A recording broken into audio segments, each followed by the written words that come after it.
మీరు మా మీద కృప చూపుతూ తిరిగి మరలా ఈ ఆదివారం మిమ్మల్ని ఆరాధించుకోవడానికి, మిమ్మల్ని స్తుతించడానికి, వాక్యం ద్వారా మీ మనస్సును తెలుసుకోవడానికి మమ్మల్ని అందరినీ తోడుకొని వచ్చారు.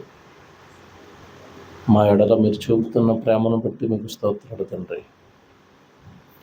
నశించిపోతున్న ఈ లోకంతో పాటుగా వారితో కలిసి మేము నశించకుండానట్లు మమ్మల్ని రక్షించి మీ సన్నిధినిచ్చి మీ పనిని మాకు అనుగ్రహించి తండ్రి, మా జీవితాలను కట్టుకునే భాగ్యం ఇచ్చినందుకు మీకు స్తుతులు చెల్లిస్తూ క్రీస్తు వారి పరిశుద్ధమైన నామంలో ఈ ప్రార్థన అడుగుచున్నాము తండ్రి, ఆమేన్. పిల్లరా, చేరువచ్చిన మీ అందరికీ క్రీస్తు నామంలో శుభాలు, వందనాలు తెలియజేస్తున్నాను. ఒక మంచి అంశాన్ని ఈరోజు మనం నేర్చుకుందాం.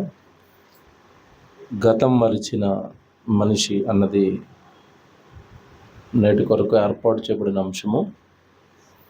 గతం మరిచిన మనిషి. పిల్లరా, సహజంగా లోకంలో మనిషి బ్రతుకుతున్నప్పుడు ఎవరైనా గతం మర్చిపోయారు అంటే వాళ్ళకు ఒక పేరు పెడుతుంది లోకం. ఆ పేరే మతి చలించిన వారు, పిచ్చి పట్టిన వారు అని ఒక పేరు పెడుతుంది లోకం. అసలు గతం మర్చిపోవటం అంటే ఏంటి అని మనం ఆలోచిస్తే, ఆ పిచ్చివాడు లేదా మతి చలించిన వాడు అతనికి ఉన్న ప్రధానమైన లోపం ఏంటి అనేది మనం ఆలోచిస్తే అతనికి ఏమీ గుర్తులేదు. అదే కదా పెద్ద లోపం. తాను ఒక భర్తనని మర్చిపోయాడు, తాను ఒక తండ్రినని మర్చిపోయాడు, లేదా తాను ఒక కుమారుడినని కూడా మర్చిపోయాడు. పిచ్చి పెట్టిన వాళ్ళకి మీరు చూడండి, మధ్యలో పిచ్చి పట్టిన వాళ్ళకి పాపం కుటుంబం ఉంటుంది, భార్య ఉంటారు, పిల్లలు ఉంటారు, తల్లి ఉంటుంది, తండ్రి ఉంటాడు. కానీ అవేవి కూడా వాళ్ళకి జ్ఞాపకంలో ఉండవు, గుర్తుండవు. తానెవరో తాను మర్చిపోయాడు. ఒక మాటలో చెప్పాలి అంటే తానెవరో తాను మర్చిపోయిన వాడినే గతం మరిచిన వాడు అంటారు. ఇంకా వాడుక భాషలో పిచ్చి పట్టిందండి అంటారు. పిచ్చి పట్టడం అంటే ఏమీ లేదు, వాడు గతాన్ని మర్చిపోవటమే పిచ్చి పట్టడం. ఇది మనసులో పెట్టుకోండి.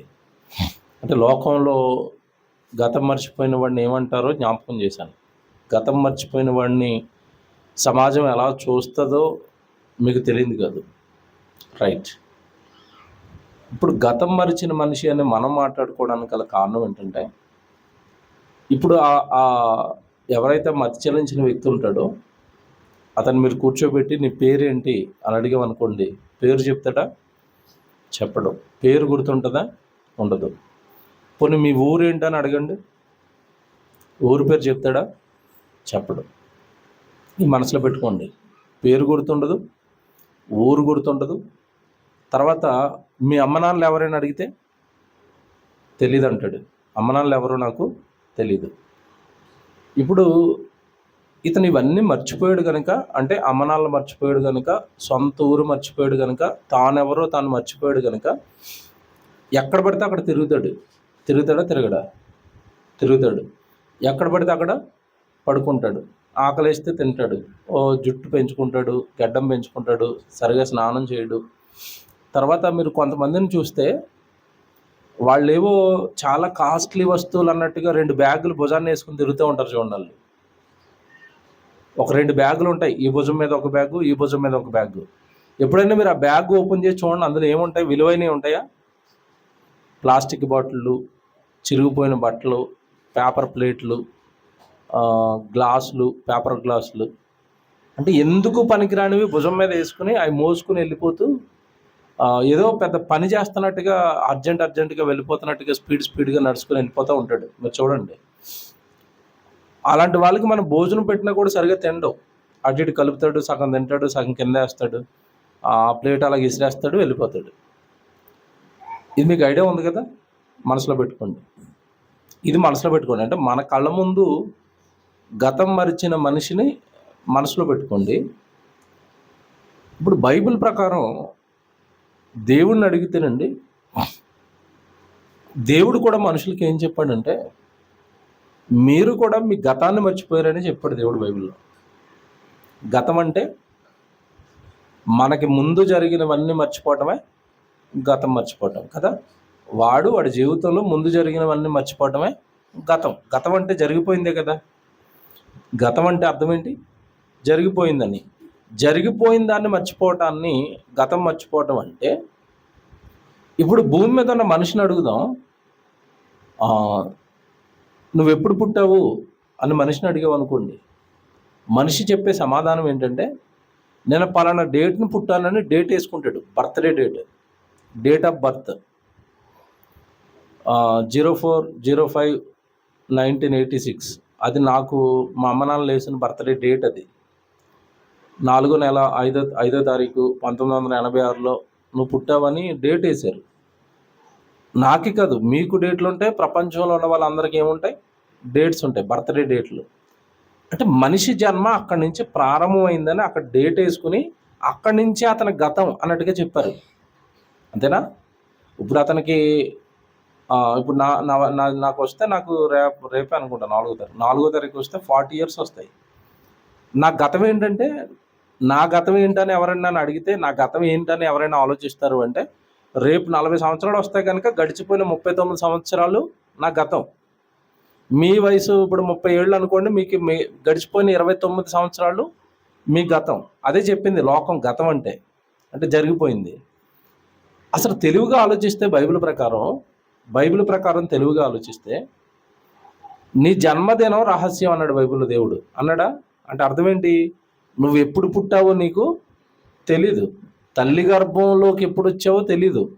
తల్లి గర్భంలో 9 నెలలు ఉన్నావు. 9 నెలలు తల్లి గర్భంలో నివాసం చేశాడు మనిషి. ఆ నివాసం అయిపోయిన తర్వాత 9 నెలల్లో 10 నెలల్లో అయిపోయిన తర్వాత భూమి మీదకి వచ్చాడు. అక్కడి నుంచి లెక్క పెట్టారు గతం అని. కానీ మరి భూమి మీదకి రాకమునుపు తల్లి గర్భంలో ఉన్నది గతం కాదా? అది మన గతం కాదా? మీరు తెలుగుగా ఆలోచించండి. తల్లి గర్భంలో నుండి మనిషి భూమి మీదకి రాక మునుపు జరిగినవి, తల్లి గర్భంలో జరిగినది మన గతం కాదా? గతమేనా? గతమే. కానీ ఆ గతం గురించి ఎవరు చెప్పగలరు? ఎవరు మాట్లాడుతున్నారు? మీరు ఆలోచించండి. ఎవరైనా మాట్లాడతారా? మాట్లాడరు. అది గతమని మనం ఎలా చెప్తామంటే, దేవుడు బైబిల్లో మాట రాశాడు. యెషయా గ్రంథం 44వ అధ్యాయం 2వ వచనం మన బైబిల్లో చూస్తే, యెషయా గ్రంథము 44వ అధ్యాయం 2వ వచనం, నిన్ను సృష్టించి గర్భములో నిన్ను నిర్మించి నీకు సహాయము చేయువాడనైనా యెహోవా. చూసారా? నిన్ను సృష్టించాను, తల్లి గర్భంలో నిన్ను నిర్మించాను, సృష్టించి నిర్మించి ఆ తల్లి గర్భంలో నువ్వు 300 రోజుల నుంచి 270 రోజులు నువ్వు బ్రతికి బట్ట కట్టడానికి అక్కడ నేను నీకు ఏం చేశాను అంటున్నాడు? సహాయం. అంటే మనిషికి దేవుడి వలన సహాయం ఎక్కడి నుంచి అందుతుంది? తల్లి గర్భం నుండే. అంటే తల్లి గర్భంలోనే దేవుడు మనిషికి సహాయం చేస్తే ఆ గతం ఎవరికైనా గుర్తుందా? మీరు ఆలోచించండి. గుర్తుందా? ఏమంటే మర్చిపోవటం అంటే అర్థం తెలుసా మీకు? ఎవరికైనా మరిచిపోవటం అంటే అర్థం తెలుసా? పదాలు తెలుసు కానీ వాటి భావజాలం తీవ్రంగా మనం ఆలోచించాం. మర్చిపోవటం అంటే అర్థం తెలుసా మీకు? మరిచిపోవడం అంటే తెలియకపోవడం కాదు, తెలిసిన విషయాన్నే గుర్తుకు తెచ్చుకోకపోవడాన్ని ఏమంటారు? మర్చిపోవటం. అప్పుడప్పుడు చూడండి, భర్తలకి భార్యలు బయట పంపుతున్నప్పుడు కిరాణా లిస్ట్ చెప్తారు. పప్పు తండి, ఉప్పు తండి, సాంబార్ పౌడర్ తండి అని లిస్ట్ చెప్తే ఒక 10 వస్తువులు చెప్తే 9 అట్టుకొచ్చి మర్చిపోతారు. ఇంతగా ఆవిడ ఓపెన్ చేసుకున్న తర్వాత వంట చేస్తున్నప్పుడు చూస్తుంది అది ఈ వస్తువు లేదని. అప్పుడు అంటది, మీరు పలానా వస్తువు తేలేదండి, ఉప్పు తేలేదండి అంటే, అయ్యో నేను ఏమైపోయాను అంటాడు? మర్చిపోయాను. అర్థమైందా? ఉప్పు మర్చిపోయానంటే అర్థం ఏంటి? తెలీదా? గుర్తులేదా? తెలిసిన దానినే ఏమైపోయాడు? మర్చిపోయాడు. తల్లి గర్భంలో దేవుడు మనకు సహాయం చేయడం మనకు తెలియదు అనుకుంటున్నారా? తెలుసు. దాన్ని మనం భూమి మీదకి వచ్చిన తర్వాత ఏం చేసామంటే మర్చిపోయాం. గతం మరిచాడు మనిషి. ఎవడో మాట్లాడుతాను, నిజంగానండి దేవుడి గురించి స్పష్టంగా ఎవరు ఆలోచించరు. కానీ భూమి మీదకి వచ్చిన తర్వాత, భూమి మీదకి వచ్చేంత వరకు కూడా మన అమ్మ ఎవరో మనకి తెలియదండి. తెలుసా? తెలీదు. మన నాన్న ఎవరో మనకి తెలీదు. మనకి నైబర్స్కి అక్క, తమ్ముడు, చెల్లి ఎవరుంటారో ఏమీ తెలియదు మనకి. ఏమీ తెలియని మనల్ని లోకంలోనికి అలాగ తీసుకొచ్చి తల్లి ఒడులు అలా పెట్టి ఇప్పుడు మీ అమ్మని మీ నాన్నని మనకిచ్చి మనం ఈ భూమి మీదకి రావడానికి బ్రతికి బట్ట కట్టడానికి తల్లి గర్భంలో 300 రోజులు గాలి నీరు ఆహారం ఇచ్చి ఆరోగ్యం ఇచ్చి అవయవాలు తయారు చేసి అక్కడ ఒంటరిగా చీకటి బెలంలో ఉన్నప్పుడు ధైర్యం ఇచ్చి సహాయం చేసి ఇదంతా ఒక దేవుడు చేసి, మీకు తెలిసిన మాట బైబిల్లో ఒక మాట ఉంటుంది, మనుషులందరూ ఆయన సృష్టి కార్యం తెలుసుకున్నట్లు ఆయన ప్రతి మనుషుని చేతిని బిగించి ముద్ర వేసి ఉన్నాడు అని ఉంటుంది. అంటే తల్లి గర్భంలో మనం ఉన్నప్పుడే మన చెయ్యి పట్టుకుని దేవుడు మనకేం వేసాడట? ముద్ర. ఏంటి ముద్ర అంటే దేవుడు సృష్టి కార్యం నువ్వు తెలుసుకోవాలి. అంటే దేవుడు తల్లి గర్భంలో నిన్ను చేశాడు అని నువ్వు తెలుసుకోవడానికి నీ చేతి మీద ఏం వేసాడట? ముద్ర. కానీ ఆ ముద్ర మనుషులు దేనికి వాడతారు? పెన్షన్లు తీసుకోవడానికి, జీతాలు తీసుకోవడానికి, ఆఫీసుల్లో తంబేసి లోపల పోవడానికి. ఇప్పుడు అంతా డిజిటల్ కదండి, అందరూ తంబేయాలి, లోపలికి వెళ్ళిపోవాలి. అంటే ఆ వ్యక్తి వచ్చాడని గుర్తుపట్టడానికి. చదువుకోని వాళ్ళు అయితే పెన్షన్లు తీసుకోవడానికి, బ్యాంకుల్లో ఏమో డబ్బులు తీసుకోవడానికి. ఇక పోలీసు వాళ్ళు అయితే దొంగలు పట్టుకోవడానికి వాడతారు ఇవి. ఏవి? వేలి ముద్రలు. వాళ్ళు స్పాట్కి రాగానే మొదట చెక్ చేసుకునేవి ఏంటంటే వేలి ముద్రలు ఏమైనా ఉన్నాయా. మనుషులకి దేవుడు ముద్ర వేసింది దేనికి?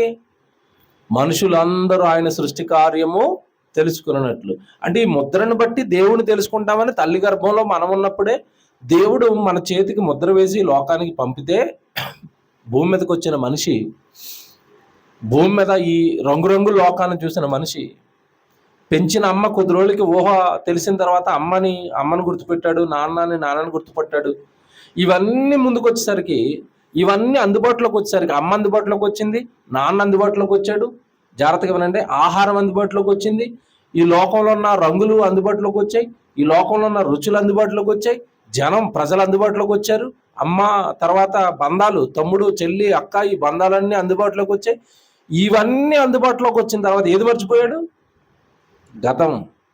నువ్వు ఒంటరిగా ఉన్నప్పుడు తల్లి గర్భంలో నీకు దేహాన్ని కట్టిన గతం, నువ్వు ఒంటరిగా 300 రోజులు తల్లి గర్భంలో ఉన్నప్పుడు దేవుడు నీకు చేసిన సహాయం, అది గతం. ఈ గతం అంతా మనిషి ఏం చేశాడు అంటే మర్చిపోయాడు.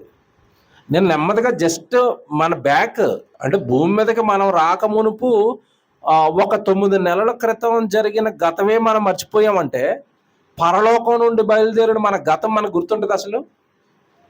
జస్ట్ చిన్న వెనకున్న గతమే మర్చిపోయాడు మనిషి.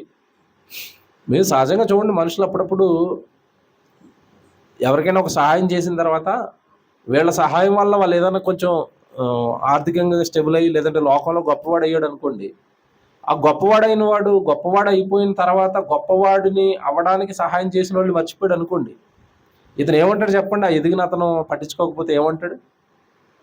ఒరే నువ్వు గతం మర్చిపోయావురా అంటాడా? ఒకప్పుడు నువ్వు హైదరాబాద్లో వచ్చేసరికి ఎలాగున్నారో నీ పరిస్థితి, నేను కదరా చేర్చుకున్నాను, నేను కదరా షెల్టర్ ఇచ్చాను, నేను కదరా మీరు ఎదగడానికి సహాయం చేశాను, ఈరోజు నువ్వు మంచి స్థాయికి వెళ్ళిపోయి సహాయం చేసి నన్ను నువ్వేం చేసావు? మర్చిపోయావు అంటాడా? అంటే మన బ్యాక్ జస్ట్ మనం ఒక 10 సంవత్సరాలు 15 సంవత్సరాలు వెనక్కి వెళితే మనకి మనుషులు చేసినవో వాళ్ళ వల్ల మనం పొందుకున్న మేలులో మనం మర్చిపోతుంటే తల్లి గర్భంలో దేవుడు మనకి చేసింది మనకు గుర్తుంటుందా ఈ మాయా ప్రపంచంలో? మీరు చెప్పండి, నిజం చెప్పండి. హైదరాబాద్లో మనం నిలబడడానికి మనకి చాలామంది సహాయాలు చేసి ఉంటారండి. వచ్చిన కొత్తలో మనకి ఏమీ తెలియనప్పుడు వాళ్ళ వల్ల సపోర్ట్ వాళ్ళు మనకి ఇచ్చి ఉంటారు. కానీ వాళ్ళల్లో మనం ఎంతమందిని గుర్తుపెట్టుకుంటాం? మీరు ఆలోచించండి. నాకు ఆఫీసులో ఒక బాస్ ఉండేవాడండి. నేను ఎప్పుడు సెలవు అడిగినా ఇచ్చేవాడు. ఎప్పుడు సెలవు అడిగినా ఎందుకు ఇచ్చేవాడు అంటే నేను పర్ఫెక్ట్గా పనిచేసేవాడిని. తర్వాత తెలుసు కదండి, ఆఫీసులు అనేసరికి పార్టీలు, విందులు, వినోదాలు, వీటికి నేను ఏట్లకి అటెండ్ అయ్యేవాడిని కాదు. ఏవైనా అక్కడ ఆఫీస్ వాళ్ళందరూ పర్సనల్ పార్టీస్ చేసుకుంటున్నా అసలు దేనికి నేను వెళ్ళేవాడిని కాదు. అదన్నీ అతనికి తెలుసు.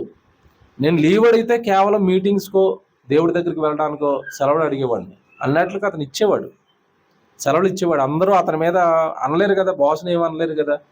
కానీ అతని మీద ఇతను ఎప్పుడు అడిగినా సరే సెలవులు ఇస్తాడు, మాకు ఇవ్వడు అన్నట్టుగా అతని మీద గునిగేవారు పాపం. కానీ అతనికి ఏంటంటే దైవ భయం, ఇతను దేవుళ్ళలో ఉంటున్నాడు, దేవుడి కోసం సెలవులు. నేను డైరెక్ట్గా చెప్పేవాడిని, నేను మీటింగ్స్కి వెళ్ళాలి, నేను సెమినార్కి వెళ్ళాలి, నేను బైబిల్ ఎగ్జామ్ రాయడానికి వెళ్ళాలి, నాకు సెలవులు కావాలని అడిగేవాడిని. అప్పట్లో అతను నాకు చాలా మేలులు చేశాడు. నేను బయటకు వచ్చిన తర్వాత ఇప్పటికే ఆయన గుర్తుపెట్టుకుంటాను, ఇప్పటికే ఫోన్ చేస్తాను, ఇప్పటికే మెసేజ్లు పెడతాను, ఇప్పటికే నేను ఏదైనా చిన్న చిన్న సహాయం ఆయనకి చేయాలని ఏదో చిన్న చిన్న గిఫ్ట్లు ఇస్తూ ఉంటాను. కారణం ఏంటంటే ఆ రోజు మనం దేవుళ్ళో ఎదగడానికి వాళ్ళు మనకి హెల్ప్ అయ్యారు, సహాయం అయ్యారు, తోడుగా ఉన్నారు. మన దేవుళ్ళు ఎదగడానికి వాళ్ళు సహాయం చేశారు. వాళ్ళని ఎప్పటికీ వాళ్ళు బయట వాళ్ళైనా అనుజనులైనా ఎవరైనా మనకి ఏ విషయంలో మనకి సహాయం పొందుకున్నా ఆ సహాయం యొక్క కృతజ్ఞత మనం ఎప్పటికీ చూపిస్తూనే ఉండాలి. రైట్?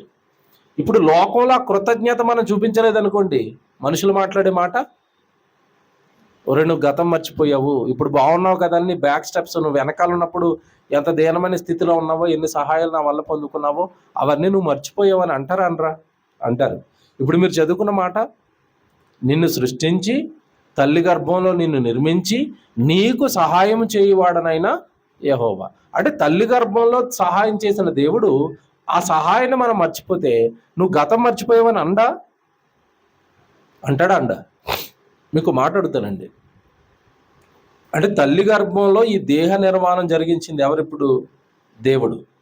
కానీ ఈ దేహాన్ని కట్టిందేమో దేవుడు, ఈ దేహాన్ని నిర్మాణం చేసిందేమో దేవుడు.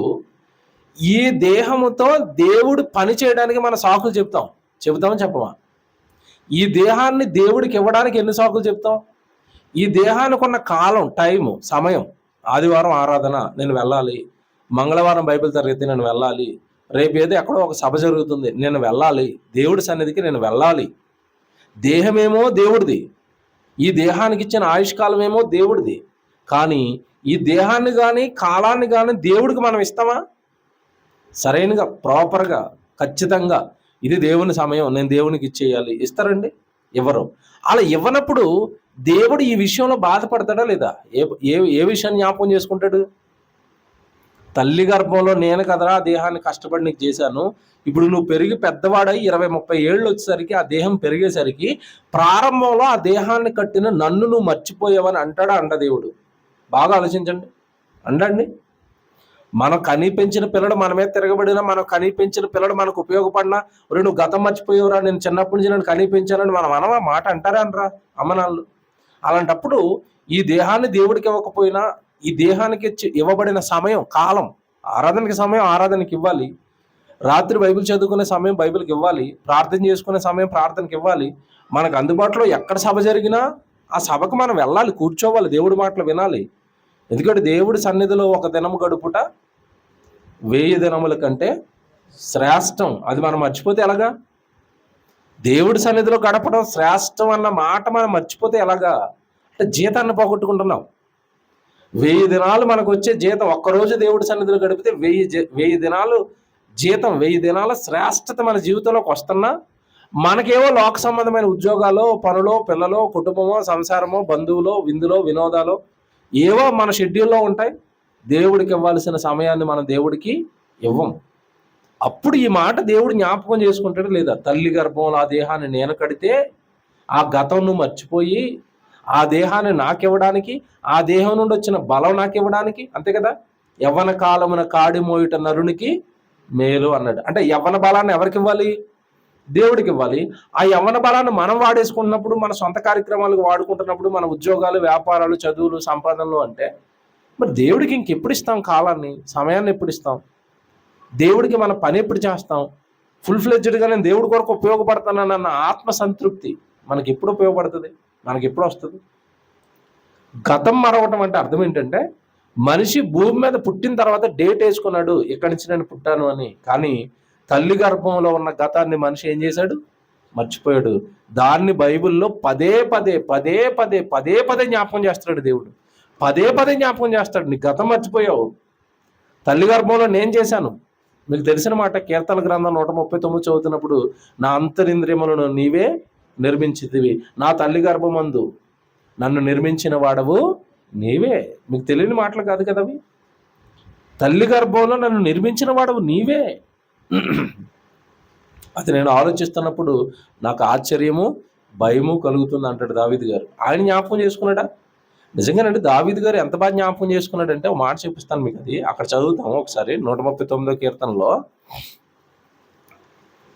13వ వచనం చూస్తే, నా అంతర ఇంద్రియములను 139వ కీర్తన 13వ వచనం. నా అంతరింద్రియములు నీవే కలగజేసేదివి, నా తల్లి గర్భమందు నన్ను నిర్మించిన వాడవు నీవే, నీవు నన్ను కలుగజేసిన విధము చూడగా భయమును ఆశ్చర్యమును నాకు పుట్టుచున్నవి.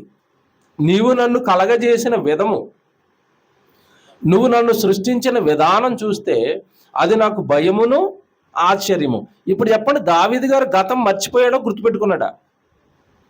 బాగా ఆలోచించండి. నన్ను కలగజేసిన విధానము, నన్ను కలగజేసిన విధము, తల్లి గర్భంలో నాకు గుండు బిగించావు చూశారు, తల్లి గర్భంలో నాకు మెదడు చేసావు కదా, తల్లి గర్భంలో నాకు ఊపిరితిత్తులు పెట్టావు కదా. అంతరింద్రియాలు అంటే అవే కదా, కనబడని అవయవాలు. ఆ కనబడని అవయవాలను నువ్వే కలగజేసావు తండ్రి. ఆ కనబడని అవయవాలను కలగజేసిన విధానం నేను తలుచుకుంటున్నప్పుడు నాకేం కలుగుతుంది అన్నాడు? భయము ఆశ్చర్యము. ఏమంటే మీకు ఎప్పుడైనా వండర్ అనిపించిందా? బాడీ వండర్ అని అనిపిస్తుంది మీకు? నేను చాలాసార్లు చెప్పాను, మీ బాడీ గురించి మీరు కంప్లీట్గా స్టడీ చేస్తానండి, అసలు దీనికి మించిన వింత ఇంకొకటి లేదండి ప్రపంచంలో. మన శరీరం ఒక వింత. వింత ఎంత వింత అంటే అసలు ప్రపంచంలో ఏ మనిషి ఎన్ని సంవత్సరాలు కష్టపడినా అందుకోలేనంత టెక్నాలజీ కలిగిన శరీరం అంది. Full technology. మీకు ఒకటి చెప్తాను, మీరు ఎప్పుడు ఆలోచించుంటారో మీరు ఆలోచించండి. సహజంగా మనిషి ఫోటోలు తీయడానికి కెమెరా కనిపెట్టాడు కదా, కెమెరా కనిపెట్టాడా?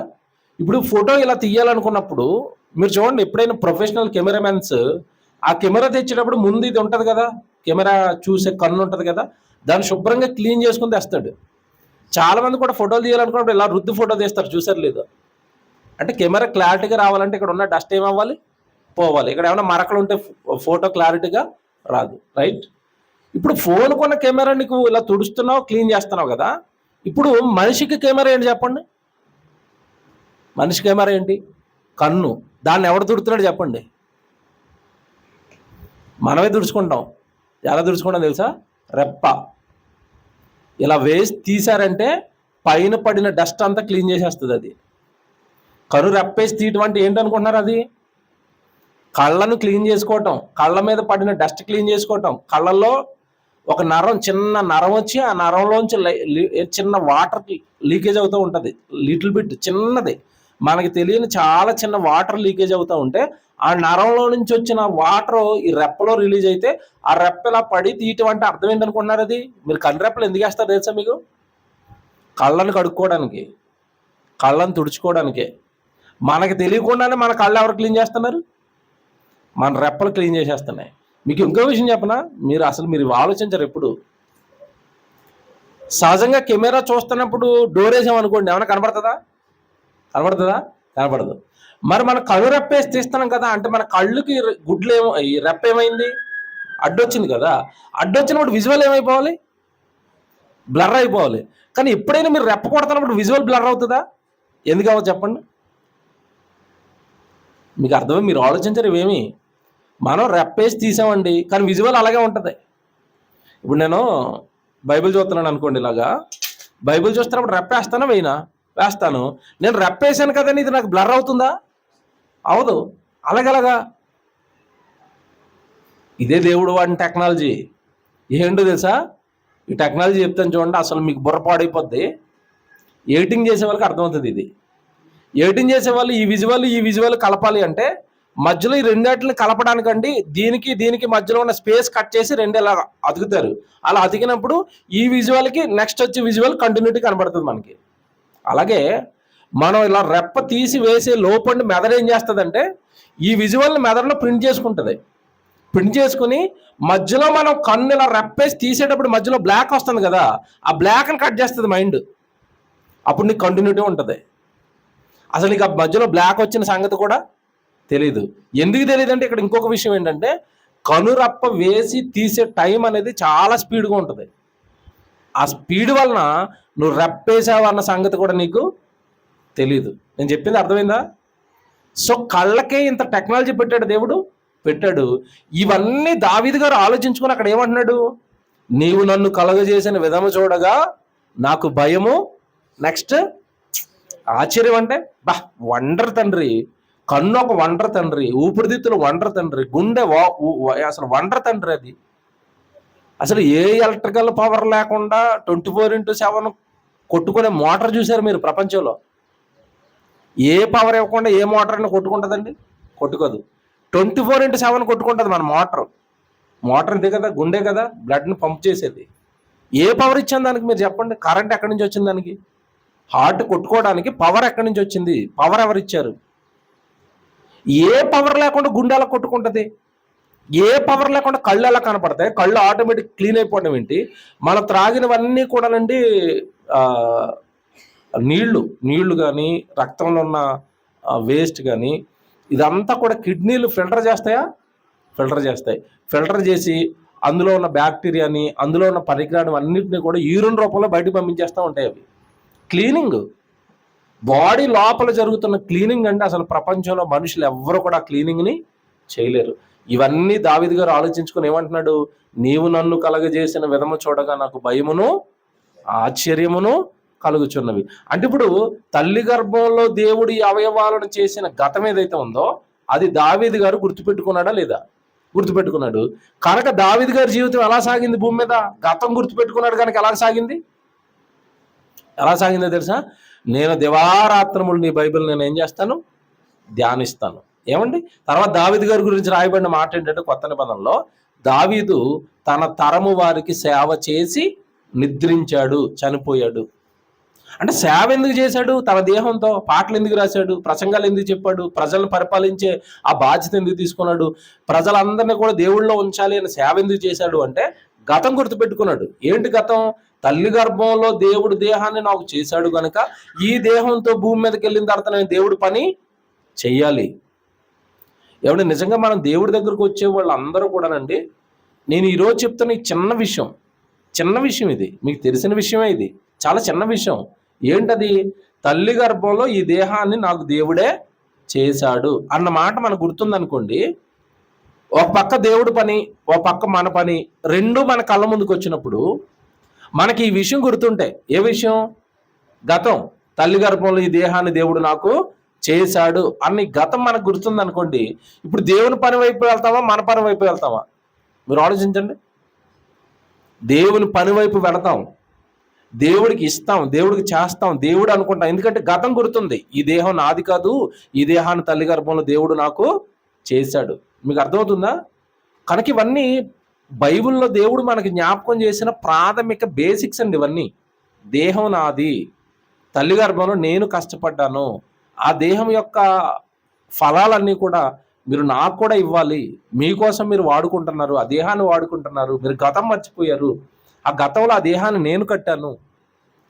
నిజంగానండి దేవుడు ఈ ప్రపంచానికి అర్థం కావడానికి చాలా కాలం పడుతుందేమో అనిపిస్తూ ఉంటుంది నాకు. దేవుడు ఉద్దేశాలు, దేవుడు ఆలోచనలు సంపూర్ణంగా ఒక వ్యక్తికి అర్థం కావడానికి చాలా కాలం పడుతుందేమో అనిపిస్తుంది. ఎందుకంటే మనం వస్తాం, వెళతాం, వింటాం, చదువుతాం, లైట్ తీసుకుంటాం, కానీ ఆ విషయాన్ని మనం హృదయంలోకి తీసుకోం. హృదయంలోనికి బైబిల్లో దేవుడు చెప్పిన ప్రతి మాట తీసుకుంటే మనం ప్రతి చోట దేవుడి పనిలో ఉంటాం, ప్రతి దాంట్లోనూ దేవుడి విషయంలో మనం ముందుంటాం. కారణం ఏంటంటే తల్లి గర్భంలో ఈ దేహాన్ని కట్టింది దేవుడు కనుక నా జీవితకాలం అంతా ఈ దేహం నా తండ్రికి ఉపయోగపడాలి, నా దేవుడికి ఉపయోగపడాలి అన్న ఆలోచన మనకు వస్తుంది.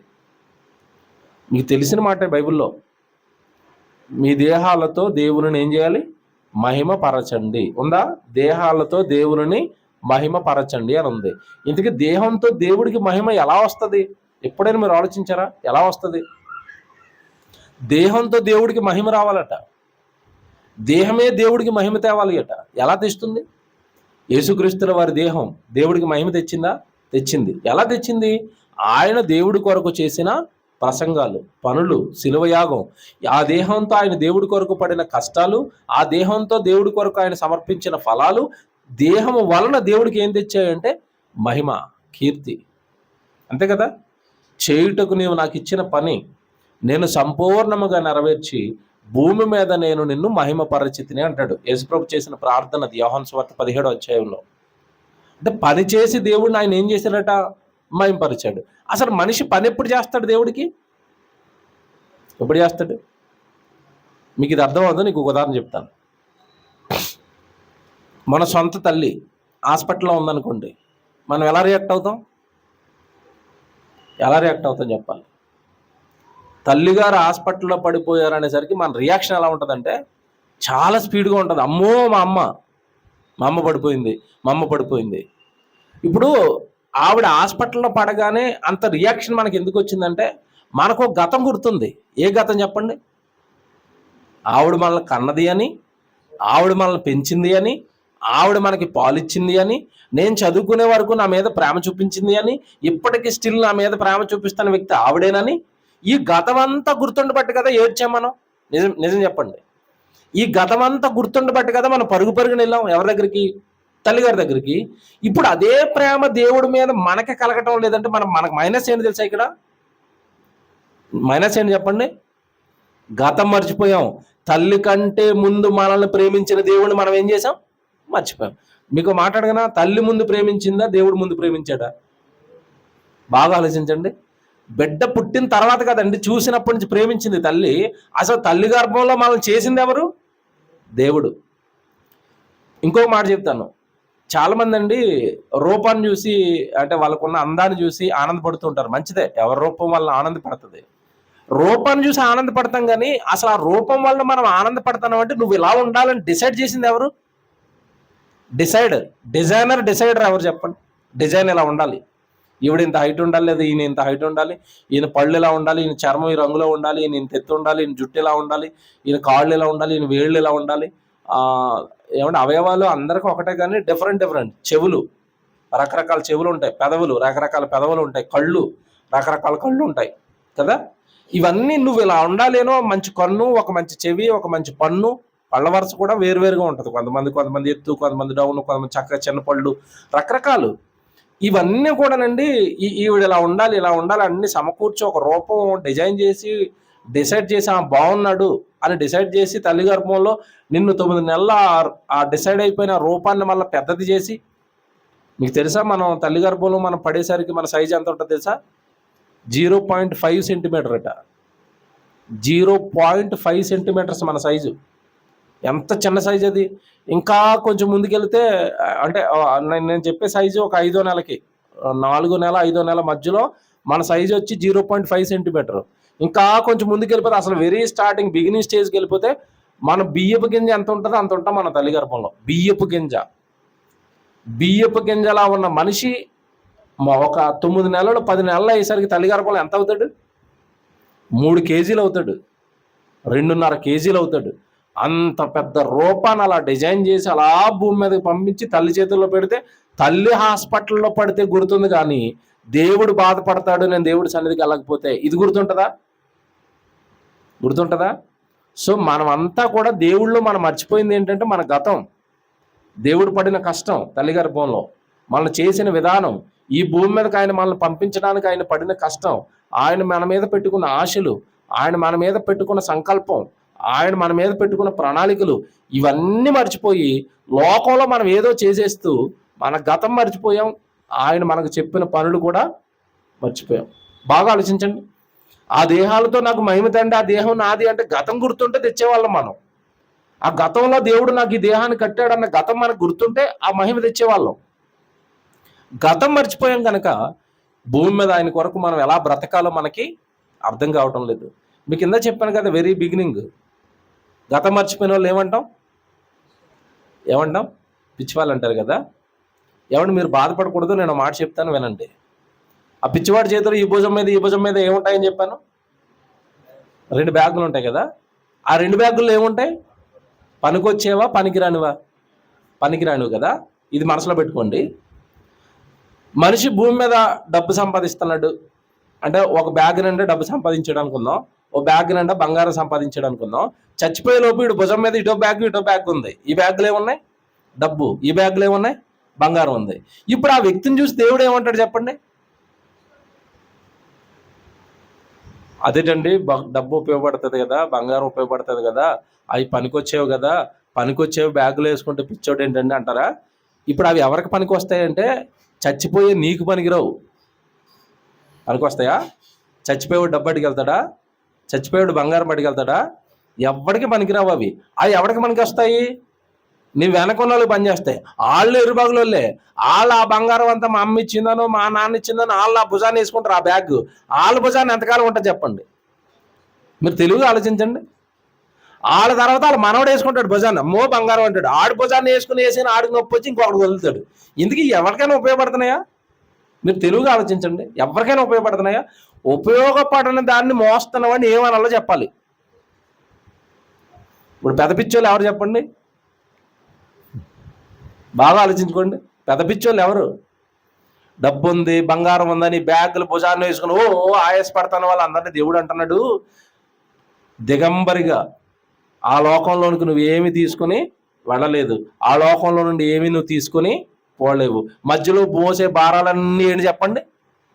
ఆ పిచ్చోడు మోసే బ్యాగులే మనం కూడా మోస్తున్నాం. స్కూల్కి వెళ్తున్న పిల్లలను చూస్తేనే ఎంత జాలేస్తుంది అంటే, ఎల్కేజీ అండి 15 కేజీలు అండి బ్యాగ్. అది నడ్డి వంగిపోతుంది అప్పటి నుంచే. ఎందుకా బరువు? ఆడ అక్కడికి వెళ్ళిన తర్వాత రాసేది అలా ఏబిసిడీలే.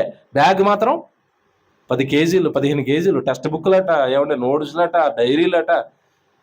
మా పిల్లలు కూడా చెప్పాను, నేను స్కూల్లో కూడా చెప్పాను, మీకు ఇంటికి హోంవర్క్ ఏమి రాయాలో అవి తెచ్చుకోండి. మిగతా పుస్తకాలన్నీ అక్కడ డస్క్ అడిగంటే ఆ డస్క్లో పెట్టించాను నేను.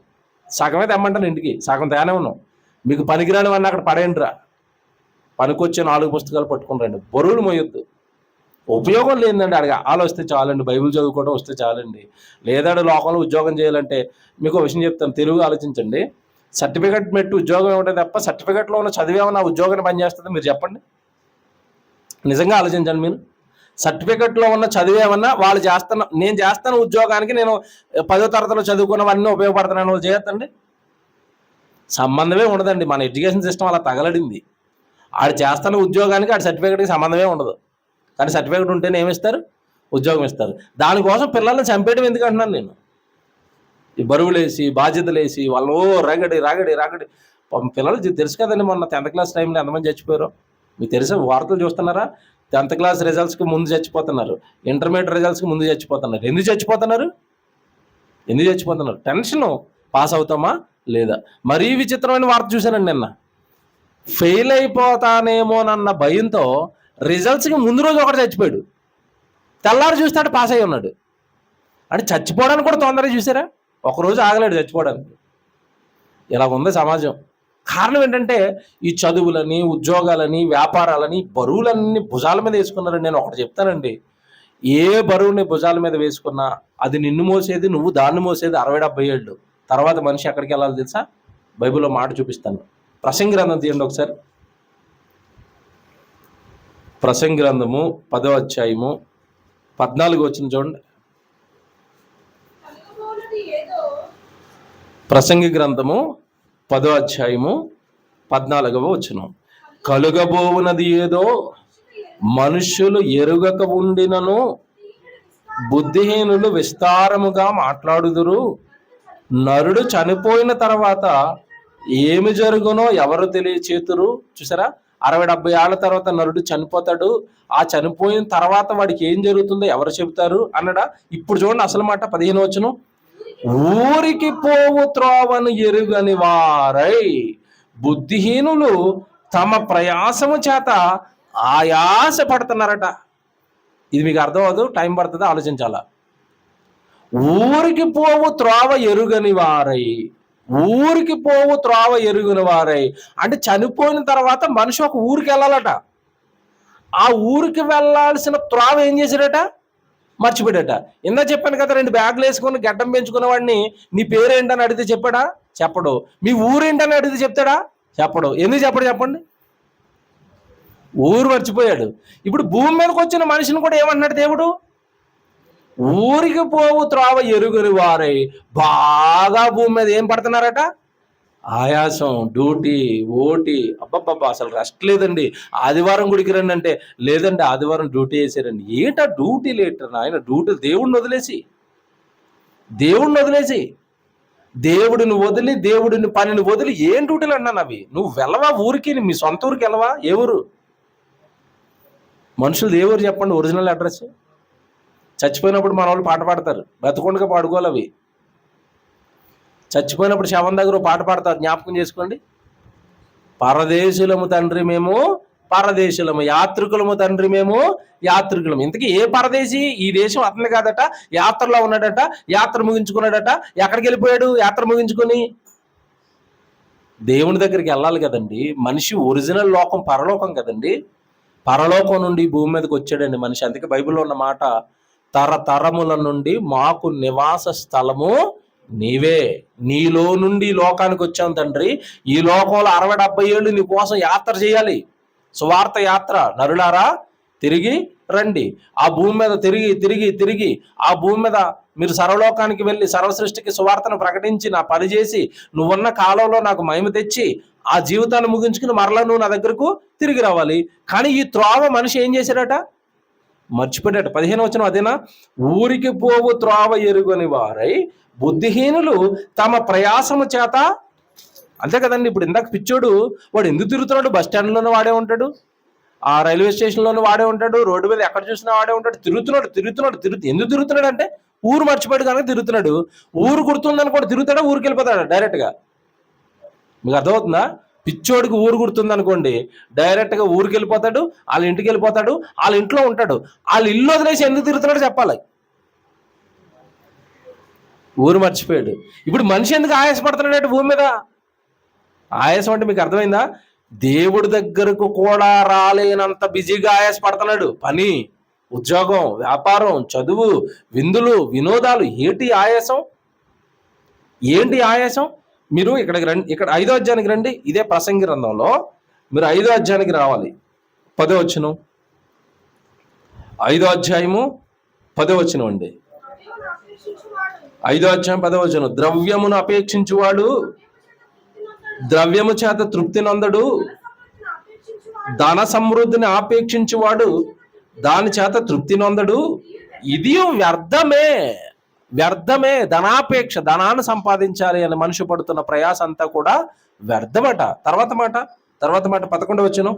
ఆస్తి ఎక్కువైన ఎడల దానిని భక్షించువారు ఎక్కువగుదురు, కన్నులారా చూచుటయే కాక ఆస్తి పరునికి తన ఆస్తి వలన కలుగుచున్న ప్రయోజనం ఏమి అన్నాడు. 100 కోట్లు ఉన్నవాడు ఎన్నిసార్లు తింటాడు చెప్పండి రోజుకి?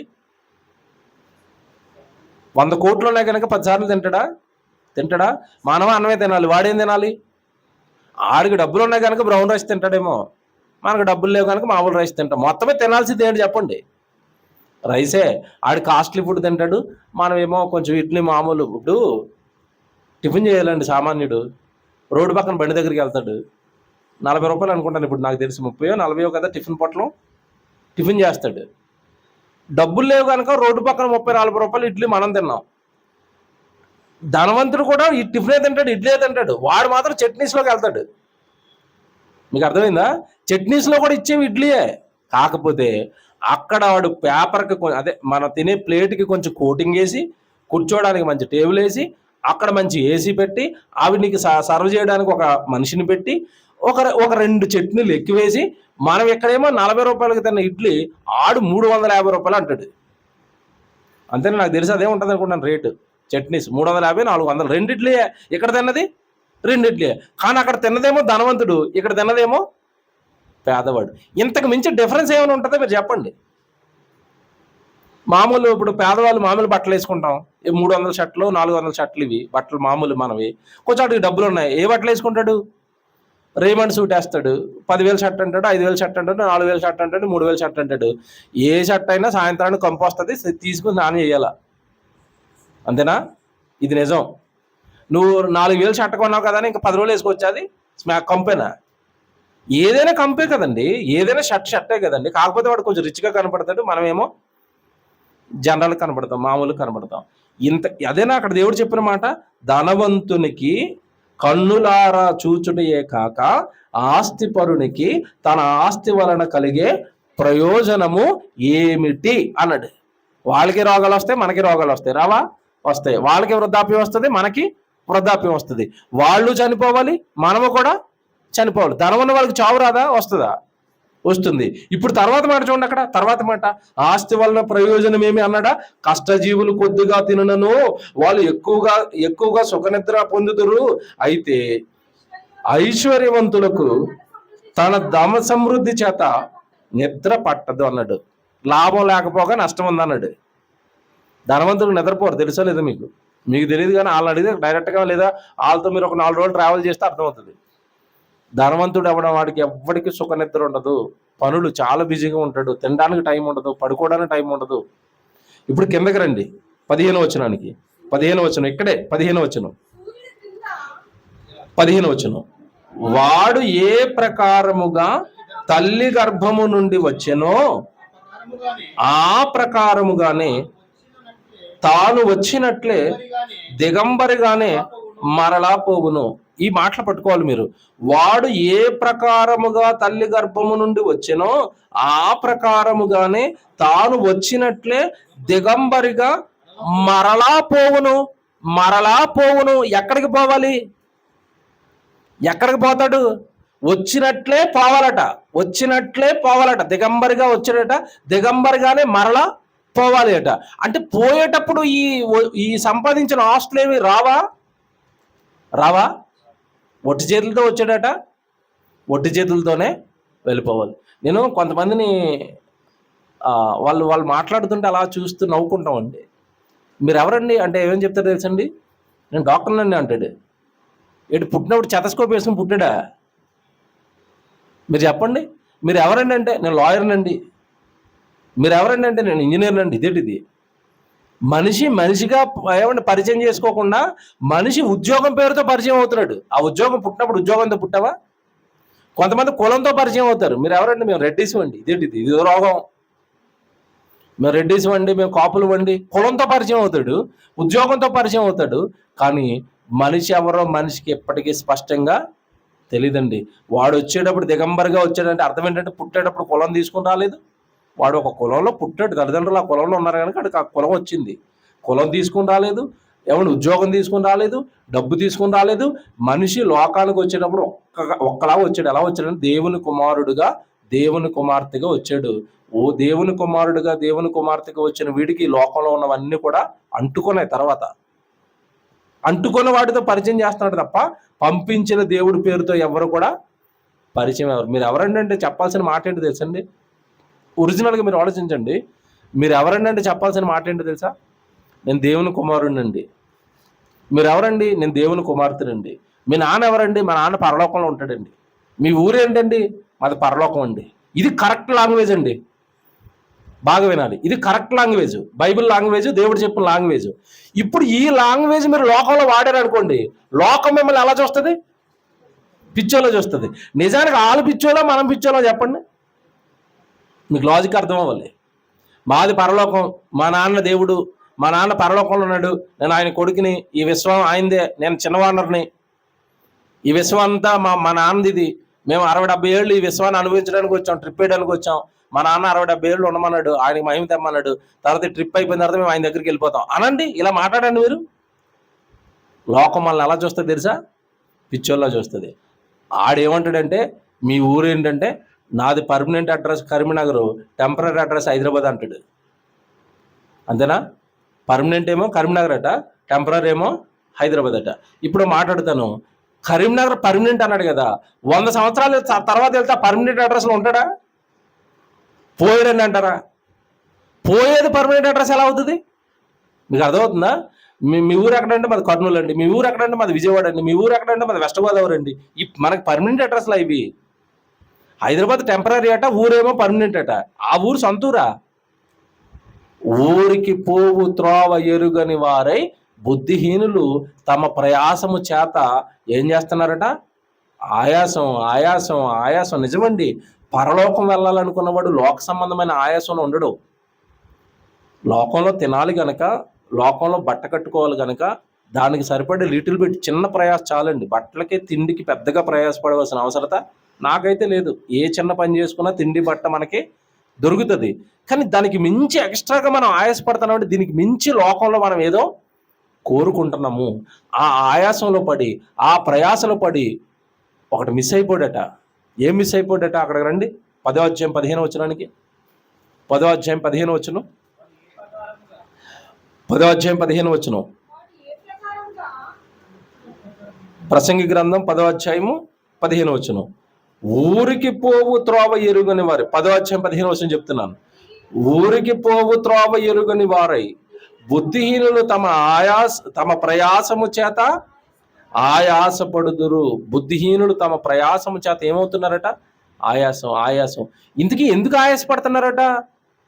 వాళ్ళు ఊరికి పోయే త్రోవ మర్చిపోయాడు. ఏమంటే మీకు మాట్లాడుతాను, మనం ఏదైనా ఊరికి వెళ్తున్నప్పుడు అడ్రస్ కరెక్ట్గా తెలుసు అనుకోండి, మనకి పెద్ద ప్రయాసం ఉండదు. అర్థమవుతుందా? మనం ఏ ఊరికి వెళ్ళాలో మనకు ఐడియా ఉందనుకోండి, పెద్దగా ప్రయాసం ఉండదు. బస్సులు మారాలనుకున్నప్పుడు ఇక్కడ నుంచి ఇంకో ఊరికి వెళ్తాము, ఆ ఊరిలో బస్ స్టాండ్కి వెళ్తాము, ఏ ఊరికి వెళ్ళాలో బస్సు వస్తుంది, అది ఎక్కి వెళ్ళిపోతాం. మనకి ఎలా వెళ్ళాలో, ఊరికి పోయే త్రోవ ఏ రూట్లో వెళ్ళాలి, ఏ బస్సులు ఎక్కాలో మనకు తెలియలేదు అనుకోండి, అప్పుడు మన ప్రయాసం ఎలా ఉంటుంది? మీరు ఆలోచించండి.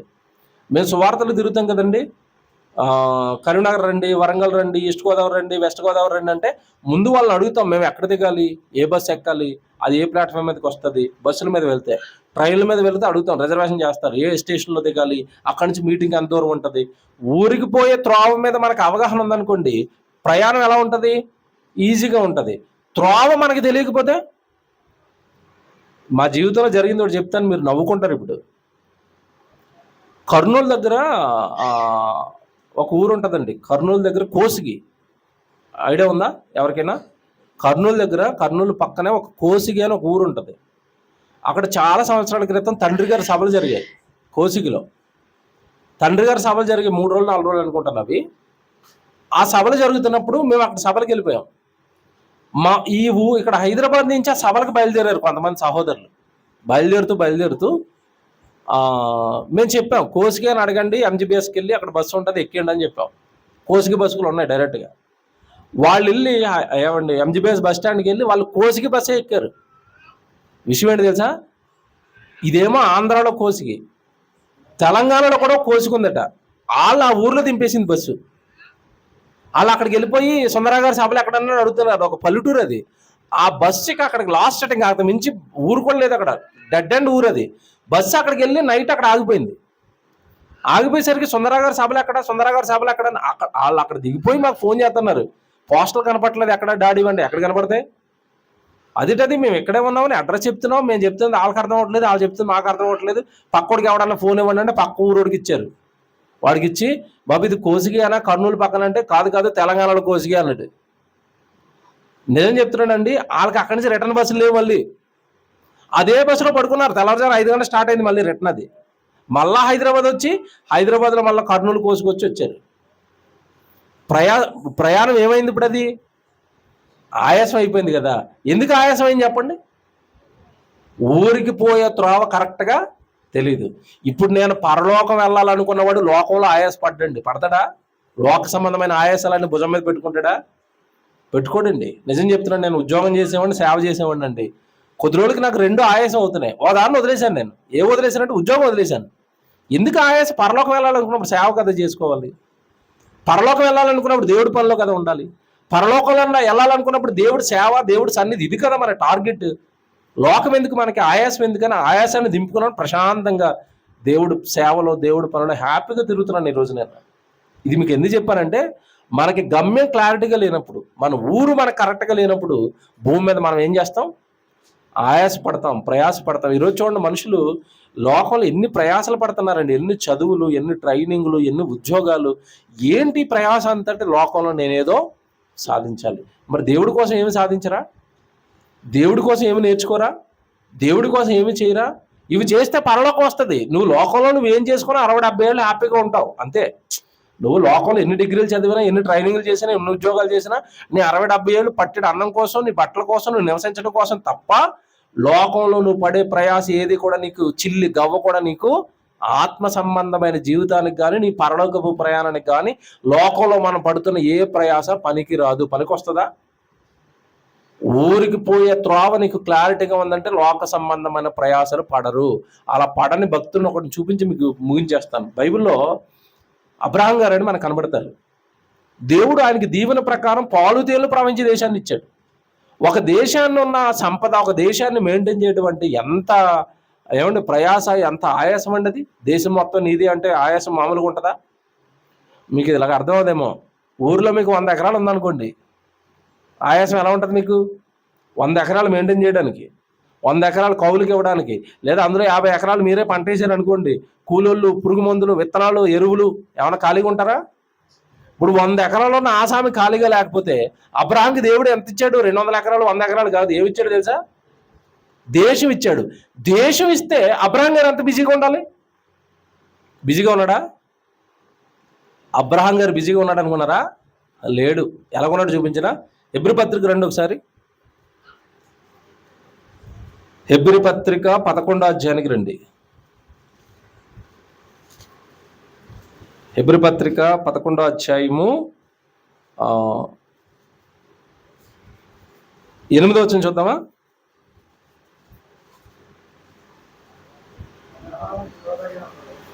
8వ వచనం. హెబ్రీయులకు రాసిన పత్రిక 11వ అధ్యాయము 8వ వచనం. అబ్రహాము విశ్వాసమును బట్టి పిలువబడినప్పుడు విశ్వాసమును బట్టి ఆ పిలుపునకు లోబడి తాను స్వాస్యముగా పొందనై ఉన్న ప్రదేశమునకు బయలు వెళ్ళెను, మరియు ఎక్కడికి వెళ్ళవలెనో అది ఎరుగకయే బయలు వెళ్ళెను, మరియు ఎక్కడికి వెళ్ళవలనో అది ఎరుగకే బయలు వెళ్ళను. అంటే ఆ రోజు దేవుడు పిలుస్తున్నప్పుడు ఆయన ఎక్కడికి వెళ్ళాలో ఏం చేయాలో క్లారిటీ లేదు, ఏం చెప్తున్నాడు దేవుడు క్లారిటీ లేదు. కానీ దేవుడు తీసుకెళ్ళిన తర్వాత చక్కగా అబ్రహాం, ఇస్సాకు, యాకోబులు ఇచ్చిన తర్వాత, ధనం ఇచ్చిన తర్వాత, జ్ఞానం ఇచ్చిన తర్వాత ఆయనకి త్రోవ మీద ఫుల్ క్లారిటీ వచ్చింది. 10వ వచనం చదవండి. 10వ వచనం. 9వ వచనం కూడా చదువుతావా? 9వ వచనం.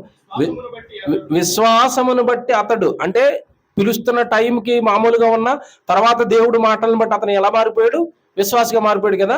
విశ్వాసమును బట్టి అతడుతో ఆ వాగ్దానమునకు సమాన వారసులైన ఇస్సాకు, యాకోబు అను వారు గుడారములలో నివసించుచు. ఇది అండర్లైన్ చేయండి. వాళ్ళ జీవనం ఎక్కడ చేశారట? దేశం ఇస్తే అధికారంగా, దేశం సంపద అంతా ఇస్తే వీళ్ళు బ్రతికింది మాత్రం బంగ్లాల్లో బ్రతకలేదట, పెద్ద పెద్ద ఇళ్లలో బ్రతకలేదట. ఎక్కడ బ్రతికారట? గుడారాలలో. అంటే వాళ్ళు ఏంటి, వాళ్ళ ఆలోచనలు ఏంటి? ఈ దేశం మాది, ఈ మట్టి మాది, ఈ నేల మాది, ఇలాంటి ఆలోచనలు లేవు. ఇక్కడ బ్రతుకున్నంతకాలం గుడారంలో బ్రతకాలి, మా శాశ్వతమైన నివాసానికి మేము వెళ్ళిపోవాలి. ఇప్పుడు చూడండి తర్వాత మాట. వారు గుడారములలో నివసించుచు అన్యుల దేశములో ఉన్నట్టుగా వాగ్దాత దేశములో పరవాసులైరి. వాగ్దాత దేశములో పరవాసులైరి అంటే ఆ దేశం వాగ్దానంగా వాళ్ళకి ఇచ్చేసినా ఇది మా దేశం కాదన్నట్టుగా బ్రతికారట. ఎందుకు ఇలా బ్రతుకుతున్నారు? తర్వాత మాట 10వ వచనంలో. ఏలయనగా ఎందుకు అలా బ్రతికారు అంటే, దేవుడు దేనికి శిల్పియు నిర్మాణకుడనై ఉన్నాడు, పునాదులు గల ఆ పట్టణము కొరకు అబ్రహాము ఎదురు చూచుచుండెను. అతనికి ఏం కావాలట? పాలు తేనెలు ప్రవహించి మట్టి దేశం వద్దట. పునాదులు గల ఆ పట్టణం, పునాదులు గల ఆ పట్టణం, దేవుడు నివసించి దేవుడు కట్టిన శాశ్వతమైన పట్టణం పరలోకం, సంఘము, సంఘం ద్వారా దేవుడిచ్చే పరలోకము. ఆ శాశ్వతమైన పట్టణం కొరకు అబ్రహాం ఏం చేశాడట? ఎదురు చూస్తున్నాడట. ఎదురు చూస్తున్నాడు అంటే అర్థం ఏంటి? గతం గుర్తుపెట్టుకున్నాడు. ఎవరు?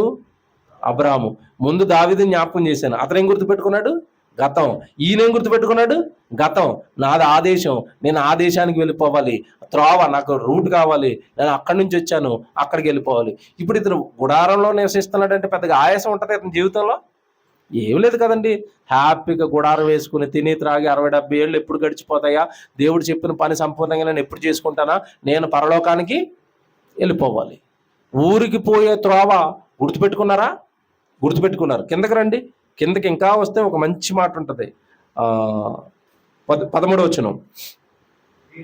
13, 14, 15 చదువుదాం. వీరందరూ ఆ వాగ్దాన ఫలములు అనుభవింపకపోయినను దూరము నుండి చూచి వందనము చేసి తాము భూమి మీద పరదేశులమును యాత్రికులమనై ఉన్నామని ఒప్పుకొని, చూసారా, ఒప్పుకున్నారట. ఏం ఒప్పుకున్నారట? మేము భూమి మీద పరదేశులము, యాత్రికులము. మనం ఒప్పుకుంటామా? మనం ఒప్పుకోము. మీది ఈ లోకం మాది కాదు, మేము యాత్రలో ఉన్నాము, మాది పరాయి దేశస్తులు, మేము మాది లోకం పరలోకం అని వాళ్ళు ఒప్పుకున్నారట. మనం ఎక్కడ ఒప్పుకుంటాం? మాది కర్నూలు అండి, మాది ఈస్ట్ గోదావరి అండి, మాది వెస్ట్ గోదావరి అండి, మనం ఈ చెప్పుకుంటాం తప్ప అది మన లోకం అని, దీది అశాశ్వతం అని మనం ఎక్కడ ఒప్పుకున్నామండి? వాళ్ళు ఒప్పుకున్నారా? ఒప్పుకున్నారు. ఏంటి? మేము పరదేశులం అండి, ఈ దేశం మాది కాదు, మేము యాత్రికులం అండి, దేవుడు మమ్మల్ని యాత్రకు పంపాడండి, ఈ లోకంలో ఆయన తిప్పిన అన్ని చోట్ల తిరగాలండి, ఆయన గురించి చెప్పాలండి, మా యాత్ర ముగించుకుని మేము దేవుడి దగ్గరకు వెళ్ళిపోవాలి. ఎంత బాగున్నారండి వాళ్ళు భక్తులు. పరదేశులము యాత్రికులమని ఒప్పుకొని 14 వచ్చిన విశ్వాసము గలవారే మృతి పొందెను, ఎలాగూ చెప్పువారు తమ స్వదేశమును వెతుకుచున్నారని విశదపరచుచున్నారు కారా. ఇది అండర్లైన్ చేసుకోండి. వాళ్ళు ఏం వెతుకున్నారట? స్వదేశం స్వదేశం స్వదేశం. గుర్తుందాలకి మాది ఈ దేశం కాదు, మాది ఈ లోకం కాదు, మాది ఈ ఊరు కాదు, మా స్వదేశం, మా స్వదేశం పరలోకం. మా నాన్న ఉన్నాడు అక్కడ, ఆయన పంపాడు ఈ లోకానికి, మేము అక్కడికి వెళ్ళిపోవాలి. ఎంత మంచులండి ఇల్లు. స్వదేశాన్ని వెతుకుతున్నారట. 15 వచ్చిన స్వదేశమును వెతుకుచున్నారని విశదపరచుచున్నారు కారా, వారు ఏ దేశము నుండి వచ్చిరో ఆ దేశమును జ్ఞాపకమందుంచుకున్న ఎడల మరలా వెళ్ళుటకు వారికి. అంటే ఇప్పుడు వీళ్ళు గుర్తెట్టుకున్నారా? ఏ దేశం నుండి వచ్చారో ఆ దేశాన్ని వీళ్ళు గుర్తుపెట్టుకున్నారా? గుర్తుపెట్టుకున్నారు. మర్చిపోతే ఏమన్నా చెప్పండి. స్టార్టింగ్ చెప్పిన ఆయన పిచ్చోడు, మతి చలించినోడు. ఇప్పుడు వీళ్ళు గుర్తుంది కాబట్టి వీళ్ళు పిచ్చోళ్ళు కాదు. ఇప్పుడు అసలు సిసలైన పిచ్చోళ్ళు ఎవరు చెప్పండి? కారులో తిరుగుతున్నాడు, బంగ్లాలు, ఆస్తులు, ఇల్లులు, పొలాలు.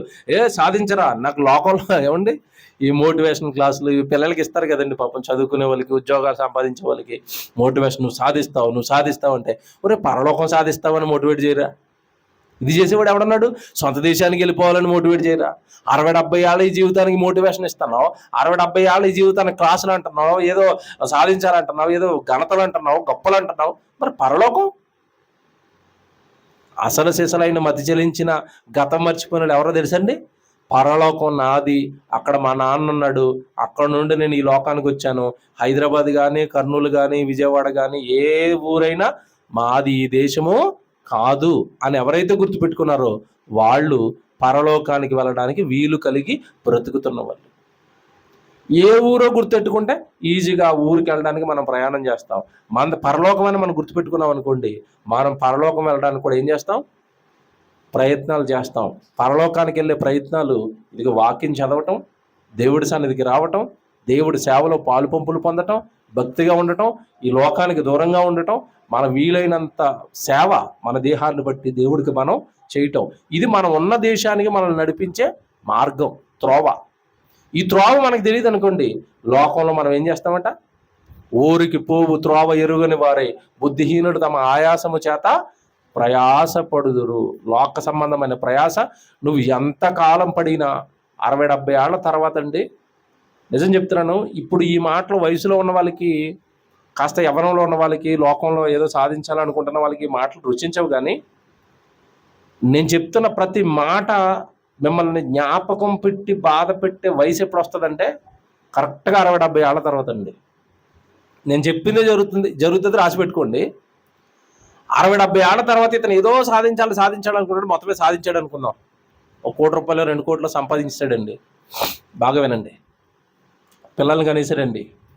పిల్లలకి మరి వృద్ధాప్యానికి వచ్చేసరికి అప్పటి వరకు డాడీ మమ్మీ అని ప్రేమగా చూసిన వాళ్ళు డాడీ సంతకాలు ఎప్పుడు పెడతామని తిరుగుతారు వాళ్ళు. దేనికి? నిజం చెప్పండి, ఆస్తి ఎక్కువైన ఏడాది దాన్ని భక్షించేవారు ఎక్కువ అవుతారు. పిల్లలు డాడీ ఎప్పుడు రాసేస్తావు డాడీ వాటా, ఎప్పుడు రాసేస్తావు డాడీ? నీ దగ్గర ఏమీ లేదనుకోండి, వాళ్ళ వాటా అనరు. అంటారా? అనరు. నువ్వు చచ్చిపోవాలని కోరుకుంటారా? మీకు తెలియదండి పిల్లలు ఎంత క్రూరంగా మారిపోతారంటే, మన దగ్గర ఏమీ లేకపోవడం బెటర్, మనల్ని ప్రేమిస్తారు వాళ్ళు. మా నాన్నకి ఏమీ లేదండి అని జాలిపడి. నీ దగ్గర కనుక 1 కోటి రూపాయలు ఉందనుకోండి, మా నాన్న చచ్చిపోయిన వెంటనే నాకు 50 లక్షలు వస్తుంది అనుకుంటాడు. అంటాడు మనల్ని ప్రేమ కోరుకోడు, చివరికి ఏం కోరుకుంటాడు తెలుసా? మా నాన్న చచ్చిపోతే బాగున్ను, మా నాన్న చచ్చిపోతే బాగున్ను, ఆస్తి వచ్చేస్తుంది, మా నాన్న చచ్చిపోతే బాగున్ను. నిజమండి, నిజమేది. మీరు నమ్మినా నమ్మకపోయినా జీవిత సత్యాలు ఇవి నమ్మరు. కానీ వయసులో ఉన్నవాడు నమ్మడు, కానీ ముసలాళ్ళు అడగని నమ్ముతారు వాళ్ళు. మన చావును కోరుకుంటారు. నిజం చెప్తున్నాను, అది పిల్లలే, సొంత నువ్వు కని పెంచిన పిల్లలే నీ చావు కోరుకుంటారు. అంత ప్రమాదం డబ్బు నీకు తెచ్చిపెడుతుంది. మన సొంత అనుకున్న వాళ్ళే మన చావు కోరుకుంటారు. చచ్చిపోతే ఆస్తులు వస్తాయి, చచ్చిపోతే ఇల్లు వస్తుంది, చచ్చిపోతే ఈ కారు నాకు వచ్చేస్తుంది, చచ్చిపోతే తిరుగుతున్న బండి నాకు వచ్చేస్తుంది. నిజమండి. మనిషి కంటే దేన్ని ప్రేమిస్తున్న లోకం తెలుసా? ఇది డబ్బుని, వస్తువులని, బంగారాన్ని, వెండిని ప్రేమిస్తున్న లోకం ఇది. మీరు నమ్మినా నమ్మకపోయినా జీవిత సత్యాలు. చిట్ట చివరికి వచ్చేసరికి ఏమంటే చుట్టూతో ఉన్న మనవాళ్ళు అనుకున్న వాళ్ళు ఇలా కోరుకుంటుంటే, ఈ డబ్బు, బంగారం, వెండి అంత ఇంట్లో ఉంటుంది. బీరువాళ్ళ డాక్యుమెంట్లు ఉంటాయి, డబ్బు ఉంటుంది, బంగారం కట్టలు ఉంటాయి, బంగారం ఉంటుంది, డబ్బులు కట్టలు ఉంటాయి. కానీ ఒంట్లో ఆరోగ్యం ఉండదండి అప్పుడు. ఎందుకంటే 60-70 ఏళ్ళకి ఒంట్లో ఆరోగ్యం ఉంటుందా? ఉండదు. శక్తి ఉంటుందా? ఉండదు. బలం ఉంటుందా? ఉండదు. కొన్ని చుట్టూ వాళ్ళని ప్రేమగా చూసే వాళ్ళు ఎవరైనా ఉంటారా? ముసలి దగ్గర ఎప్పుడు నలుగురు కూర్చోవడం చూసారా మీరు? కూర్చుంటారా? కూర్చోరు. ఎందుకు కూర్చోరు? వీళ్ళ దగ్గర నుంచి వచ్చే స్మెల్ కానీ, వీళ్ళు మాట్లాడే మాటలు కానీ, వీళ్ళ చుట్టూ ఉన్న వాళ్ళు ఎవరికి నచ్చవు. చివరికి మనుషులు దూరంగా జరిగి ఈ సంపాదించిన సంపద విషయంలో ఎవరు చచ్చిపోతామని వాళ్ళు అలాగే ఎదురు చూస్తుంటే 60-70 ఏళ్ల తర్వాత అండి ఈ ధనవంతులకి వాళ్ళ జీవితంలో వాళ్ళు ఏం సాధించారో కూడా వాళ్ళకి నమ్మకం ఉండదు. అసహ్యం వేస్తుంది. వాళ్ళ జీవితం మీద వాళ్ళకే అసహ్యం వేస్తుంది. నేను ఏం సాధించాను? ఈ డబ్బు నాకు ఉపయోగపడటం లేదు, నా శరీరానికి రోగాలు తీయలేకపోతుంది. చుట్టూ ఉన్న మనుషులు దూరం అయిపోయారు. వాళ్ళేమో నా చావును కోరుకుంటున్నారు. నేను ఏం సాధించాను లోకంలో అంటే నిజం చెప్తున్నానండి, 60-70 ఏళ్ల తర్వాత మనిషి తన జీవితాన్ని తను ఆలోచించుకుని చాలా కృంగిపోతాడు. అలా కాకుండా యవ్వనంలో ఉన్నప్పుడు, శరీరం బలంలో ఉన్నప్పుడు దేవుడి కోసం ఏమైనా కార్యక్రమాలు చేస్తుంటే, దేవుడి సేవలో ఉండుంటే, దేవుడి కొరకు బ్రతుకుండుంటే, మళ్ళీ చెప్తున్నాను, 60-70 ఏళ్ళు వచ్చిన తర్వాత ఎంత ధైర్యం ఉంటుంది తెలుసా? ఎంత ధైర్యంగా ఉంటుంది తెలుసా? పౌలు గారు అన్నమాట, నా మట్టుకైతే బ్రతుకుట క్రీస్తే, చావైతే నేను చచ్చిపోతే పరదేశండి, నేను చచ్చిపోతే దావీదు గారి దగ్గరికి వెళ్ళిపోతానండి, నేను చచ్చిపోతే అబ్రాహాముని కలుసుకుంటానండి. ఎంత బాగుంటుందండి ఆ ధైర్యం. కానీ డబ్బు సంపాదిస్తే వస్తుందా? ఉద్యోగం సంపాదిస్తే వస్తుందా? నింట ఆస్తులు ఉంటే వస్తుందా ఈ ధైర్యం? ఈరోజు సేవలో ఉన్నామండి మేము, మాకు ఇన్కమ్ ఉండదు, మాకు ఏమీ సోర్సెస్ ఉండవు, మాకు ఆస్తులు ఉండవు. దినదినము అలాగా పిల్లలిచ్చిన ఏమన్నా కానుకలతోనూ, పిల్లలిచ్చిన ఏమన్నా వాళ్ళు సేవకుడికి చేస్తున్న సహాయాలతోనూ అలా మా జీవితాన్ని కొనసాగిస్తున్నప్పుడు మాతో చాలా మంది చెప్తారు, అన్న మీ భవిష్యత్తు ఎలాగా, మీ పిల్లలు ఎలాగా, ఏదో ఏమన్నా సేవింగ్స్లో ఉండండి అన్న. అంటే ఏం సేవింగ్స్? దేవుడి కంటే గొప్ప సేవింగ్స్ ఏముందండి? దేవుడి కృప కంటే, దేవుడిచ్చే ఏమన్నా ఆదరణ కంటే గొప్ప సేవింగ్స్ ఏముంటాయి? దేవుడు చూసుకుంటాడు అన్న, దేవుడే చూసుకుంటాడు, దేవుడే పెంచుతాడు, దేవుడే కాపాడుతాడు. మమ్మల్ని పెంచిన దేవుడు, మేము వెళ్ళిపోయిన మా కుటుంబాన్ని, మా పిల్లల్ని కూడా దేవుడే పెంచుతాడు. ఇది విశ్వాసం. దీనికి తోడు ఈ జీవితకాలం అంతా దేవుడి కొరకు చేస్తున్న పనులు, సేవ ఏదైతే ఉందో, చనిపోయే టైంకి గొప్ప ధైర్యం కింద ఉంటాయి. ఇన్ని ఆత్మలు రక్షించాం, ఇన్ని సంఘాలను కట్టాం, ఇన్ని వేల మందికి సువార్త వినిపించాం. సో దేవుడు మమ్మల్ని ఖచ్చితంగా తన రాజ్యానికి మమ్మల్ని చేర్చుకుంటాడు. ఊరికి పోయే త్రోవ మనకి కరెక్ట్గా తెలిసిందనుకోండి, మన జీవితం డిజైన్ అవుతుంది. మళ్ళీ చెప్తున్నాను, ఈ మాట రాసి పెట్టుకోండి. మీ జీవితం కరెక్ట్గా డిజైన్ అయిపోవడానికి కారణం ఏంటంటే, మీకు త్రోవ కరెక్ట్గా తిరగటం లేదు. అలాగని చదువుకోవద్దు, ఉద్యోగాలు చేసుకోవద్దు, పనులు చేసుకోవద్దు అంటలేదు. అదే జీవితం కాదంటున్నాను. మొత్తం మోటో కింద అదే పెట్టుకోకండి. మీరు మీ పరలోకం వెళ్ళాలి, మీ నాన్న దగ్గరికి వెళ్ళాలన్నది కూడా పక్కన ఉండాలి. నేను ఉద్యోగం చేస్తూనే బైబిల్ చదువుకున్నాను, నేను ఉద్యోగం చేస్తూనే బైబిల్ ట్రైనింగ్ అయ్యాను, నేను ఉద్యోగం చేస్తూనే కుటుంబాన్ని పోషించుకున్నాను, నేను ఉద్యోగం చేస్తూనే సేవ ప్రారంభించాను, సేవ పెరిగిన తర్వాత ఉద్యోగాన్ని వదిలేశాను. ప్యారలల్గా రెండు మెయింటైన్ చేసుకుంటూ వచ్చి ఒక స్థితికి వచ్చిన తర్వాత, సేవ దేవుడు పెంచిన తర్వాత ఉద్యోగానికి వదిలి సేవలో ఉన్నాను. సో తినడానికి, కట్టుకోవడానికి, కుటుంబాన్ని పోషించుకోవడానికి ఉద్యోగం అవసరం, సంపాదన అవసరం. కానీ అదే జీవిత ధ్యేయం అవ్వకూడదు, అదే జీవితం అవ్వకూడదు. చాలా మందిలో ఉన్న పొరపాటు ఇదే. ప్రసంగాన్ని కరెక్ట్గా అర్థం చేసుకోరు, అపార్థం చేసుకుంటారు. అంటే మేము ఉద్యోగాలు చేద్దాం, మేము సంపాదించుకోద్దాం, చేసుకో. కానీ అదే జీవితమై బతుకుతున్నావేంటి? దేవుడు లేడేంటి? దేవుడు పని లేదేంటి? ఏమన్నా నువ్వు సంపాదించుకున్న సంపాదనలో నీ కోసం ఖర్చు పెట్టుకో. కాస్త దాచి 6 నెలలకు 3 నెలలకు ఒక సభ పెట్టుకోవాలి కదా, ఒక సువార్త పెట్టుకోవాలి కదా, ఒక గృహకుడికి పెట్టుకోవాలి కదా, లేదా దేవుడికి ఏదో వస్తువు కొనాలి కదా, దేవుడి సంఘానికి ఏదో కార్యక్రమం జరగాలి కదా, లేదా సేవకుడికి ఏదో ఇవ్వాలి కదా. ఇలా మన జీవితంలో దేవుడికి సంబంధించిన కార్యాలు డిజైన్ చేసుకుని ఉండాలి కదా. ఉద్యోగము, పని ఓ పక్క, దేవుడి కార్యక్రమాలు, పరలోకపు సాధన. లోకంలో ఏదో సాధిస్తున్నా మంచిది, మరి పరలోకపు సాధన, పరలోకం వెళ్ళే మార్గం, త్రోవ, ఊరు, ఇవెప్పుడు కూడా మనం ఏమవకూడదు, మర్చిపోకూడదు. దేశం ఇచ్చినా కూడా అబ్రహాం ఊరికి పోయే త్రోవ మర్చిపోలేదు, తన సొంత దేశాన్ని ఆయన మర్చిపోలేదు. మనం ఎప్పుడు వీటిని మర్చిపోతామో, మరలా చెప్తున్నాను, గతం మర్చిపోయాడు అంటాడు దేవుడు. మన గతం పరలోకం నుండి తల్లి గర్భంలో నుండి భూమి మీద నుండి తిరిగి మరలా పరలోకానికి వెళ్ళిపోవాలి. ఇదంతా మర్చిపోయిన వాళ్ళని దేవుడు ఏమంటాడు అంటే, గతం మరిచారు అంటాడు. ఓకేనా? ప్రార్థన చేసుకుందాం. ప్రేమ కలిగిన తండ్రి దేవా, మానవ జీవితం మీ ప్రేమను మరిచింది, మీ కృపను మరిచింది. మీరు పంపిన లోకం మిమ్మల్ని మరిచిపోయి తండ్రి, లోకంలో విపరీతమైన ఆయాసంలో, ప్రయాసంలో పడిపోయింది తండ్రి. మీ కొరకు బ్రతకాలి, మీకున్న లోకానికి చేరాలి అన్న ఆలోచనలు లేకపోవడానికి గల కారణం, గతం మర్చిపోయారు, వచ్చిన లోకం మరిచారు. అలా మర్చిపోని మీ పిల్లలందరినీ దీవించమని, పరలోకాన్ని, తల్లి గర్భంలో మీరు దేహం ఎడల పడిన కష్టాన్ని గుర్తుంచుకుని తండ్రి, మీరున్న మహాలోకం చేరే భాగ్యాన్ని అందరికీ అనుగ్రహించమని క్రీస్తు వారి పరిశుద్ధమైన నామంలో ఈ ప్రార్థన అడుగుచున్నాను.